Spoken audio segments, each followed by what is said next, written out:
Hello, hello, hello. Welcome back.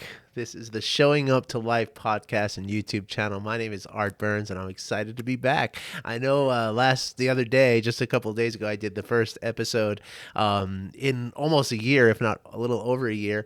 And I know during that episode, I promised that I would do at least once a week, but I said that maybe we'll do a couple extras. And here we are already. I just can't get enough of it.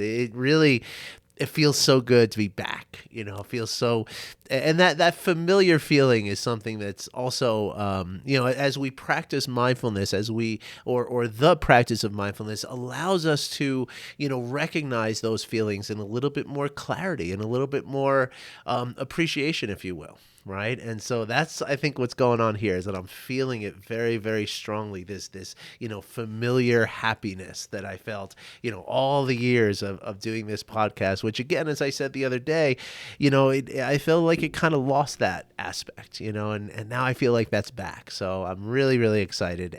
But anyway, I'm on here today. I wanted to jump on and do an episode today for a specific reason. I want to let you all know first, before I tell you the story, because if I wait till the end to make this announcement, I have a feeling very few people are going to hear it. When you hear the end of the podcast coming, usually people are, all right, time to move on and we're done. So I'm going to say it first this time that I'm offering a little course, a 6-week course in mindful parenting.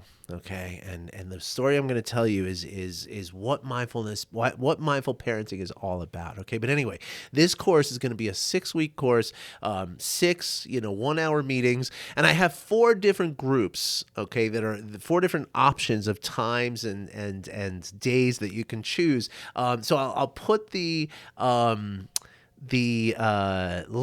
in the description, but I don't think I can do that on the podcast. I'm going to try. If you can't get to the link, though, email me, art@artburnscoaching, and just put in the subject line parenting or mindful parenting or parent course or something, and I'll just email you the link. Okay, and then of course I'm here to answer any questions you have. All right, but it's good. We're going to cover a lot of different topics and a lot of different aspects of what mindful parenting really means and how we can practice it and what the really amazing results can be from mindful parenting. And by the way, even if your kids are teenagers, you can still benefit from mindful parenting, and so will your children. Right. And this is the kind of thing that when we do practice mindfulness in our parenting, it's healing for the parent. It's healing for the child, and it's healing for the parent-child relationship, that dynamic thing that's happening between us and our kids. And even if that was lost, even if you feel like I feel so detached and so distant from my kids or kid, mindful parenting is a very effective way to, reconnect and to reestablish that bond, which again, never really goes away, even in estrangement, right? Which I can tell you with my mother, right? So anyway, one of the most important aspects of mindful parenting, and one of the ways in which I think, if we were to give it one thesis statement, like what is it all about, right? Functionally, right? As far as like the way it works with our kids, especially this doesn't really necessarily apply to teenagers, but it doesn't not apply to them either. But especially with younger children, mindful parenting is about prioritizing long-term development over short-term behavioral goals. And I'm going to tell you a story that illustrates that for you right now. But before I do that, again, even in a teenage child, right? It's very important to know, as human beings, we go through 2, not 1, but 2 periods of development in our brain. Now, I mean, technically, our brains and our nervous systems are developing throughout our entire lifespan, right? From the first breath we take when we're born to the last breath, the last exhale of our lives, right? We are constantly developing, constantly, being shaped by our experiences. Okay, but there are two very, very strong, what you could call them, construction phases, where our brains are going through enormous rewiring and enormous, expansion and development, right? The first time is from about the age of 2 years old, 2.5 years old, up until about 8 years old. Okay, now it's not like a time like on your 8th birthday, that's it. It stops. It's obviously, it's more fluid and less, constricted than that. But then after we sort of take a break from the development between 8 and when we hit puberty. And then once we hit puberty, we go through another massive, massive building project in our brain that lasts until we're about 22, 23 years old, maybe even 25 for some people. So that is to say that even in a teenager, right, there is a lot of development that's going on. And if we focus on short-term behavioral goals, oftentimes what we're doing is we're sacrificing that long-term development, that healthy long-term development for those short-term goals. Conversely, when we prioritize the long-term development, we're going to sacrifice some short-term behavior. And that's the thing, right? That's what, when we talk about mindfulness, as most of you probably have heard me say hundreds of times, literally, mindfulness is all about accepting what is happening right now and seeing it clearly, seeing exactly what's happening and accepting that it's happening. Right. And that's not to say that, okay, well, my son, speaks angrily to me, so I have to just accept that he's always going to speak angry to me. No. It's accepting that that's what's happening right now. And if we can accept it right now, then we can impact some change for the future. Okay, that's how it works. So it's very important to recognize that when I use that word acceptance, it's not surrender. It's not acquiescence. It's the acknowledgement that this is how things are right now. My son just said what he said. Because it's when we don't accept it, when we say that, oh no, he can't say that to me, that's when we start to lose sight of what's really important, which is not the way that our kids are talking to us in any given moment. I think most of us in a quiet and sober moment would say that no, I'll let my kid, if it means, healthy, like he can become a lawyer, right? I'd rather him become a lawyer and talk to me a little bit, rudely today than I, strictly limit that behavior now, and then he's dealing with difficulty and trauma throughout the rest of his life. I say be a lawyer. That I don't even know why I said that. Really, I should have said he's going to be happy for the rest of his life, right? It doesn't matter what he does for an occupation, right? But is he going to be happy? Is he going to be balanced? Is he going to have a life that is, fulfilling, right? Because that's the difference. That's what's at stake. I can tell you firsthand, my life has been very unfulfilling until I discovered the practices of mindfulness and started to undo some of the damage that was done by my mother's adherence to my short-term behavior or her short-term behavioral goals of me, right, or demands of me. So, I have a story for you. This week, I'm sure I've mentioned to you, I think I mentioned the other day, that my son took up ice hockey, about a year ago, right? Like right around the end of the last, when I took a break from the podcast here. My son, for the first time, put on ice skates, right? And then we got him into a, learn to skate program. He did that for about 8 months, and then he got onto a hockey team. And he is so excited. I mean, it's like he's discovered his passion, and I love to see that. I also love the game of hockey. I'm a big fan, and I play now. He's gotten me back into it, and it's all awesome, right? But so he, my son is homeschooled, as my daughter is as well. But most of the kids on the hockey team, actually, I don't think any of them are homeschooled, right? They all go to school, right? So that creates a social, dilemma, right? Because, we're here all the time, but, his friends are in school and then they got homework. And so it's not as easy to sort of get in touch with them. So anyway, the other day or this week is spring break here in Colorado. right? And so almost his whole team, like half of them are off this week, half of them are off next week, right? Actually, most of them this week, a few of them next week. But and so at the rink, at the hockey rink where his team plays and I play and my son and I go and we do this thing called stick and puck, which is just basically where they open up the ice, right? They put the goals out, and it's they let 15 people sign up, and you just show up for 90 minutes and do whatever you want. Sometimes they, people organize into little, scrimmage matches, but other times it's just, people passing and shooting and skating and just working on their skills, right? So my son and I go every Monday morning at 9 a.m. and we have this whole group of people who are always there it's like a little breakfast club at the hockey rink, and it's amazing. Okay. But anyway, this week, because most of his team is off and because the school system is off, the rink, they suspended all the games for this week, and they replaced them all with, public skate on one rink and stick and puck on the other. So there's literally like 3 times a day we can go down this week and play stick and puck, right? And so his friends on his team have all organized. There's like 3 spots that they took for the week. Like, Monday was at 3:00, yesterday was at noon, and this morning was at 9 a.m., right? So there's like 6 of the kids out there skating together. It was just the most amazing thing. So yesterday, when at the end of the stick and puck, right, I went over to the door of the ice sheet, and I met my son coming off, because you have to bring your own pucks, right? And what happens is, especially when it's all kids out there, like when I'm out there with my son, I'm the one at the end that collects the pucks that we brought. Okay, we came in with 4. We're going to make sure we leave with 4, right? Otherwise, it gets a little expensive. I mean, hockey pucks only cost like $2, but it'll add up, right, if you're doing it every single week. And so when he's coming off the ice yesterday, I said, hey, he showed me that he had 1 puck, but he should have had 2, right? Because I sent him out with 2, so he should be coming off with 2. But he had 1.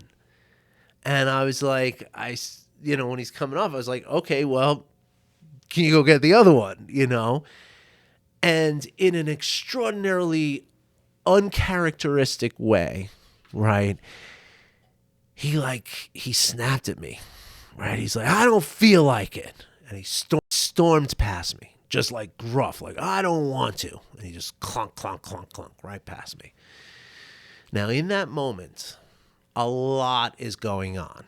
And this is what mindful parenting is all about, okay? In that moment, I am feeling a lot of things. He is feeling a lot of things.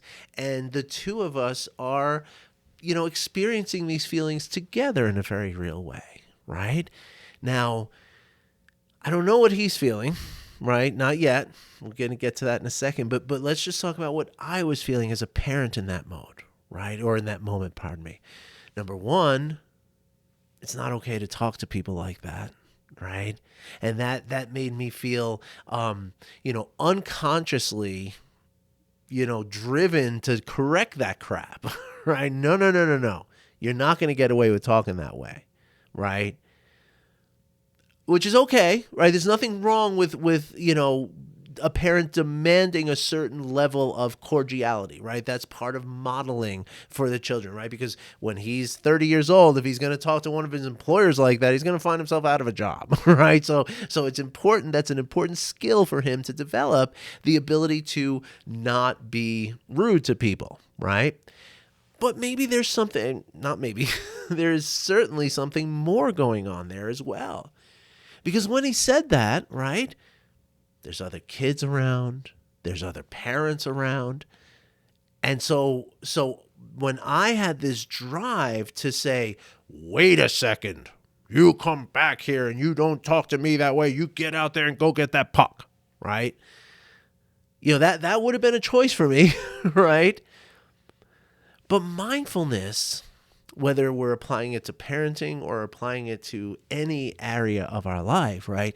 Mindfulness is a set of skills that, or the result of mindfulness is a set of skills that allows us to see in that moment. I could have applied, like a strictness, right? A kind of reactive, like, as I say, like, no, you don't, young man, right? I'm sounding like my mother here, right?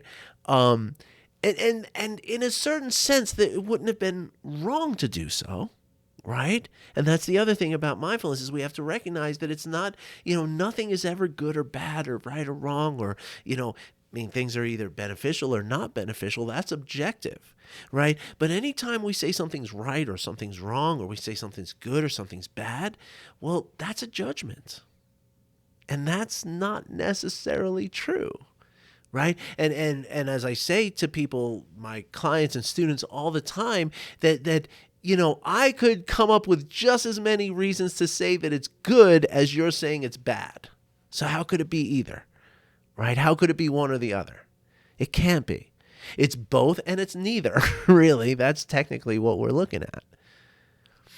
So anyway, once we can recognize that how judgment works in that way, right? That it is just, an arbitrary, well, not so arbitrary. It comes from somewhere, right? It comes from, my past experiences. It comes from my trauma. It comes from my, the nervous system that was forged, in the trauma that I experienced, as well as whatever I've inherited from my parents, right? That's all going on there, right? And mindfulness takes that into account. Mindfulness allows us to see that, wait, this isn't happening in a vacuum here, right?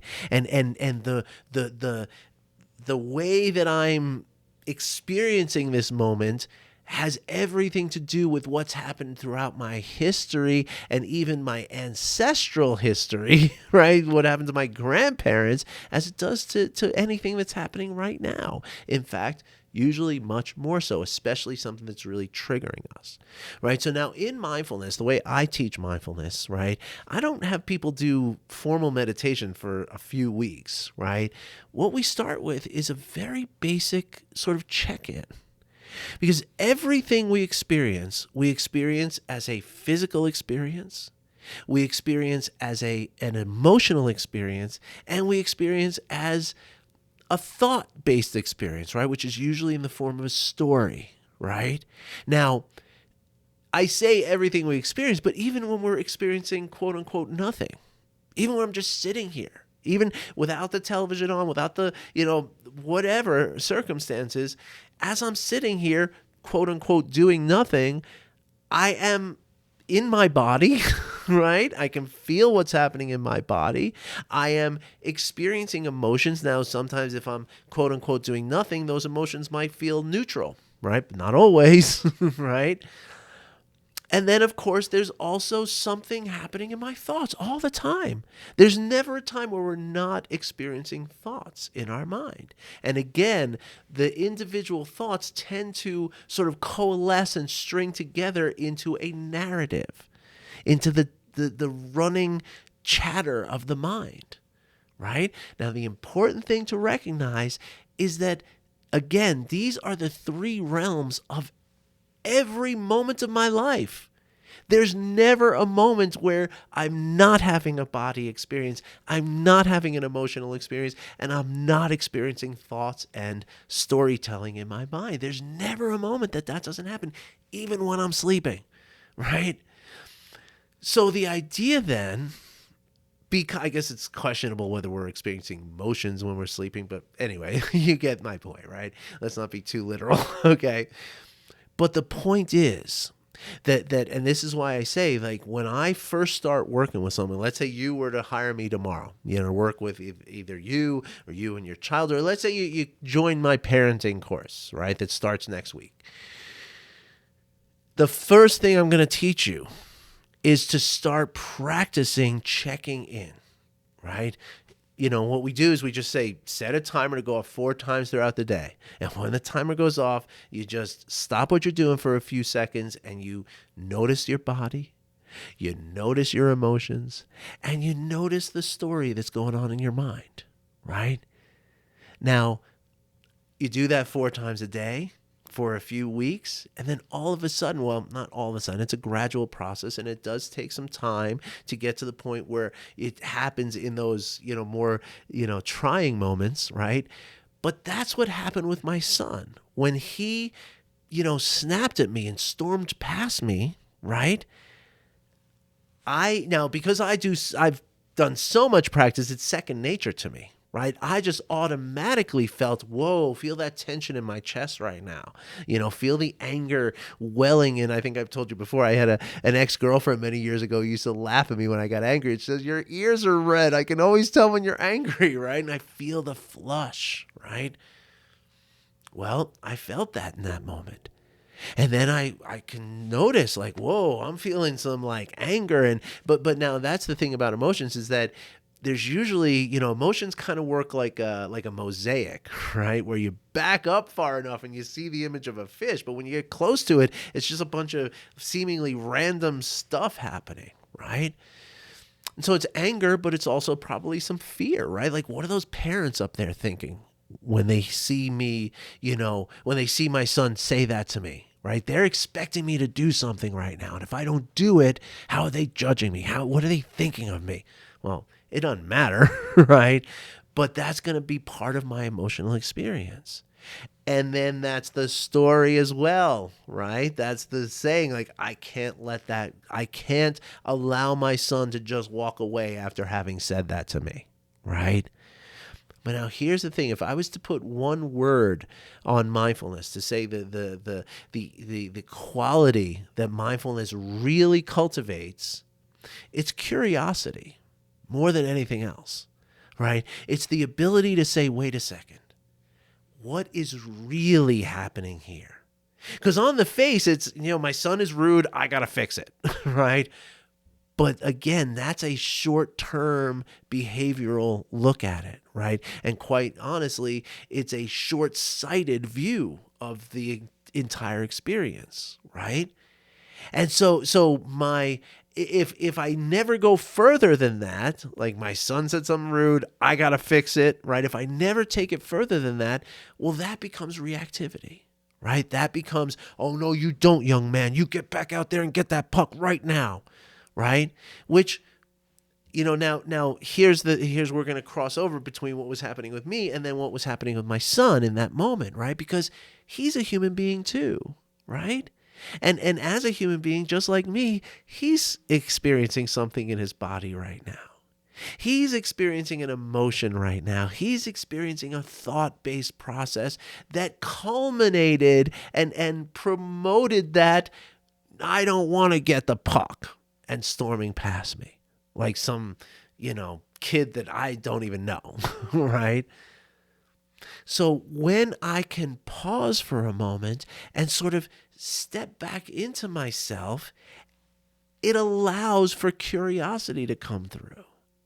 And once curiosity comes through, once I'm experiencing curiosity, now I can say, wait a second. This is not usual for my son to say this. This is a very highly unusual, uncharacteristic thing that he just did. Something must be wrong. Something must be bothering him. He, in his little body, is probably experiencing tension or pain. In his emotions, he's probably experiencing some kind of anger or grief or frustration or jealousy or who knows what. And he's got a story telling him, like, no, screw the puck. Get the hell out of here. Go get changed. Whatever it was. And that's the point. And that's the beautiful thing about curiosity is that we recognize I don't need the answer, right? It's curiosity is the process. The curiosity is the experience. It doesn't rely on getting an answer to say, aha, now I know what happened. I don't ever have to know exactly what happened. I just have to know that something is happening. Something is driving this short-term behavior. Now, my choice as a parent and where mindful parenting comes into this, again, do I address the short-term behavior? Maybe. But the next question is, if I address the short-term behavior, how does that impact the long-term development?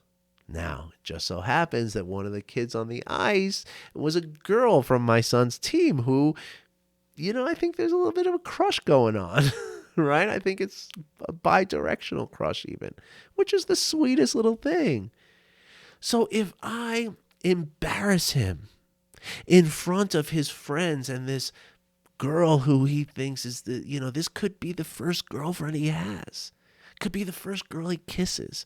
Could be the first time that he learns to open his heart with an intimacy, right? And if I go screwing that up, right, by embarrassing him in front of this girl, I am changing the trajectory of that development that's going to happen for him. And I don't care if I'm a parent, a policeman, or the gosh darn king.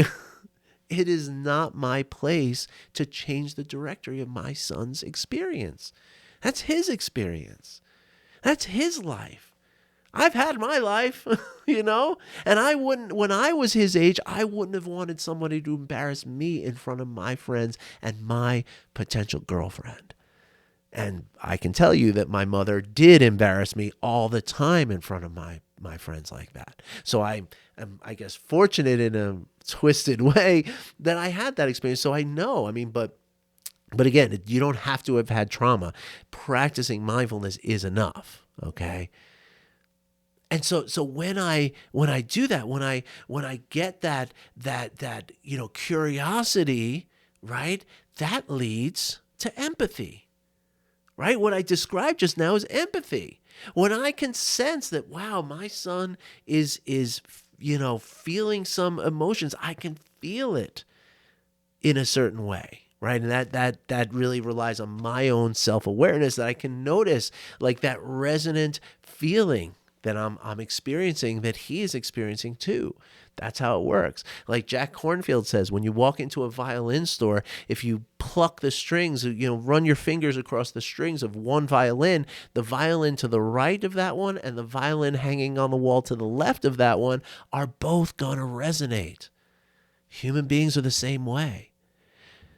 And mindfulness is the means by which we get a clear and clean signal of that, so that I recognize the difference between my frustration and his frustration. And that's kind of high level stuff. And we're going to talk about that in the course. A little bit much to cover here in the last, what do I have here? Like, I don't know, maybe 5 minutes or something like that. So I'm not going to get too deeply into that, but the point that I want to make, right, again, is that when we apply that awareness and the curiosity that arises from that awareness, that's when we sit back and allow ourselves to, I don't have to figure it all out right here, right now, right? Because if I'm going to just let it go, then I just let it go, and then I wait till he calms down. And then I talk to him, right? And this is very important to recognize, and this is something we're going to cover in the course, which is, especially for a young kid, 11 years old, right? When he's in that state, when he's feeling in his body, he's experiencing a difficult emotion, and he's got that storytelling thing going on in his mind, he's actually not operating with the part of his brain that is going to be receptive to a conversation. So if he gives me an answer, might not be true, not entirely true, and it's not going to be his it's not going to be authentic, right? He's just going to, just snap at me because he's working with that part of his brain that is about alarm and emergency and stress. So what we have to do, and this is like week number 2 or 3 of the course, is that we have to meet our kids where they are. Because in that moment, if I try to start rationalizing and reasoning with them, it ain't going to work. And so that's why usually, I was in that same spot too for a second, right? So that's what made me want to, snap at him and say, oh, no, you don't, right?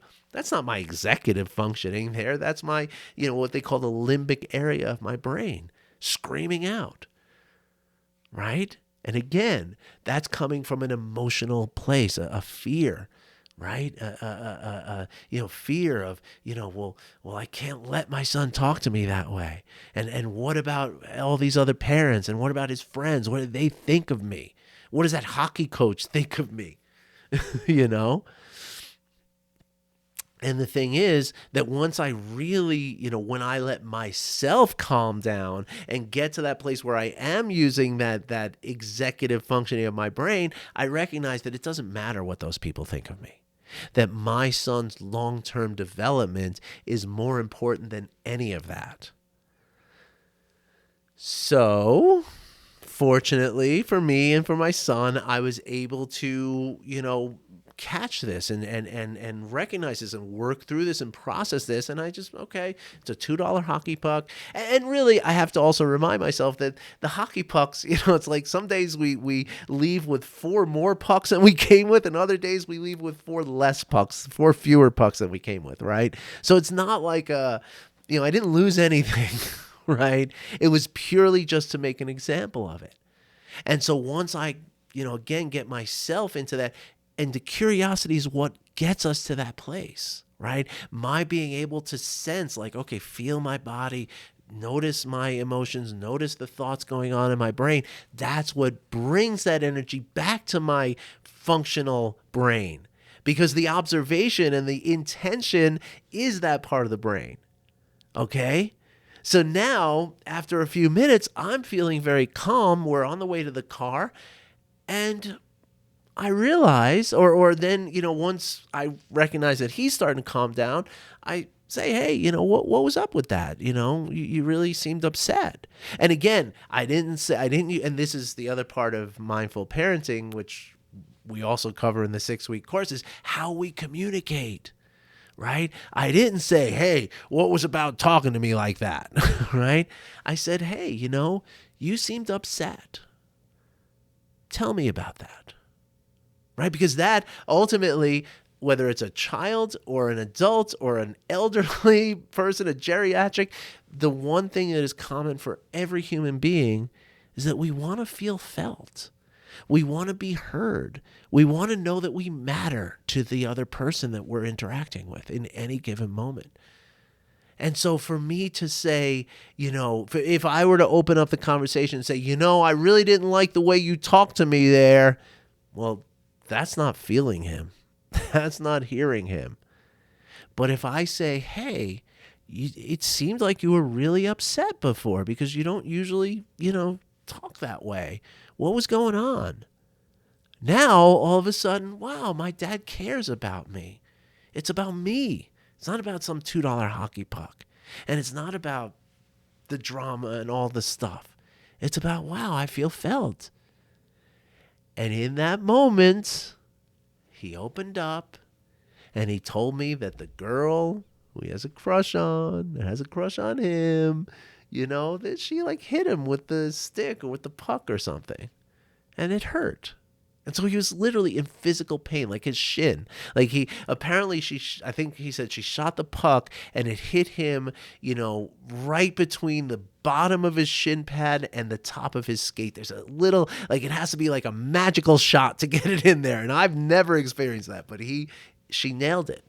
And so imagine getting hit in the shin with a vulcanized piece of rubber shot from a hockey stick at probably 40, 50 miles an hour. Right? Ouch! That would hurt anybody. And any of you who are listening would not be able to be regulated in that moment. So how can I expect an 11-year-old to be regulated too? I wouldn't be regulated. I'd be like, oh, because remember, the feelings in my body are going to influence the thoughts that are going in my mind. They're going to color that story, right? So in that moment that I'm feeling physical pain, my story is going to be, everybody sucks, right? Everybody hates me. I hate everybody. It's not true. It's just that's what I'm experiencing right now because of the pain that I'm experiencing in my body. It's no more complicated than that. I mean, of course, it is complex. I mean, the human system is very, very complex, but it is very, very granular level. That's what's going on.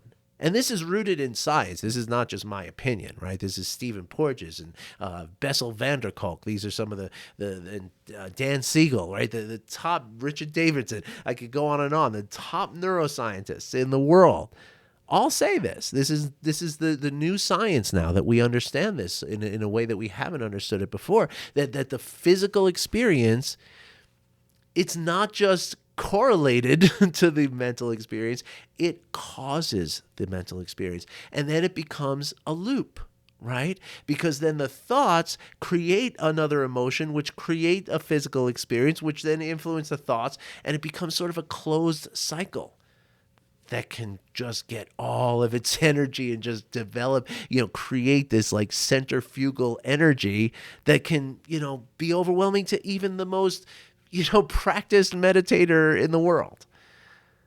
And so that's where, mindfulness is never about not getting upset, not having those moments of feeling overwhelmed, but instead allowing myself to feel those moments deeply and to be curious about them and to understand them more deeply through that curiosity so that I can manage my life in a beautiful way. As I told you yesterday, the day before, Sharon Salzberg, author, mindfulness teacher, guru, if you will, she says we don't meditate to get better at meditation. We meditate to get better at life. Because in that moment, I was better at life as a parent. Because then again, in the car, he told me that, yeah, she hit me with the puck. And in that moment, it's not just his shin, right? I mean, if any of us know what it's like to have a crush on someone, right? At that age, it's everything. It's not just the shin. It's his whole little sweet little heart and emotions. He's probably thinking, she doesn't like me. Why'd she hit me like that? And that's where, of course, I can offer some sage advice that says, well, sometimes people do that stuff because they like you. And then that's how he and I now bonded through that experience. We became stronger through that experience. We mastered this thing of father and son experience through that experience of him saying, I don't wanna, and storming past me. And again, it's not because of anything he did or anything I did. It's because of what we both did. And mostly it's because I was able to not do the thing that felt reactive, right? Which is based on all the stuff that I experienced as a child and adolescent. And so in the end, by 20 minutes later, we were laughing and having a great time. His leg feels better now. And it's all good, right? And so it's not like I did something. That's the other part of mindful parenting, is that it's not, when we talk about long-term development, it's not something I have to do for my son's long-term development. I mean, there are certain things I can do, but as I say in the website, to promote this course, both Gabor Mate, who's a world-famous psychologist and medical doctor, and Dan Siegel, who is also a world-famous psychologist and medical doctor, both said the same exact thing in completely different, or say the same thing in completely different spheres and contexts. The most important thing that we can do for our kids, for their long-term development, and in fact, the only thing we can really do for them, is to simply be present with them. Which is what I did at the rink. I was present with him. When I get into my reactivity, I'm no longer present. I'm living something from the past. And so this idea that we have to somehow mold our kids and create their development, that's a fallacy. That's a delusion. What we have to do is allow that development to happen as we are present with them and supportive of them. And modeling, behaviors of kindness and compassion and self-compassion, acceptance, letting go, on and on and on. And this is what mindfulness parenting is all about, or mindful parenting is all about, pardon me. So if you'd like more information about the course, please, again, I'm going to try to put the link in there. I'm not sure. I think it didn't work so well last time, but just email me, art@artburnscoaching.com, and I'll shoot you the link. And of course, if you have a question, send it in that email, and I'll be happy to answer it for you. All right. Well, thank you, everybody. Thanks for joining me for this impromptu session, this little impromptu episode here. I hope you enjoyed it. I know I did. It was really fun to record it. It's great to be here again with you all. And again, whether you want to join the course or you just have a general question or anything you'd like to share, always, I love to hear from you. So art at artburnscoaching.com, ARTBURNSCOACHING.com. All right. All right, everybody. Thanks again. I hope you all have a great weekend. This is Friday that I'm recording this, so I'm not sure when you're listening to it, but I wish you a good weekend. I wish you a happy, healthy, and rewarding weekend. And I hope that you're able to be present with yourself and with everyone around you. All right, everybody. Have a great day. Talk to you later.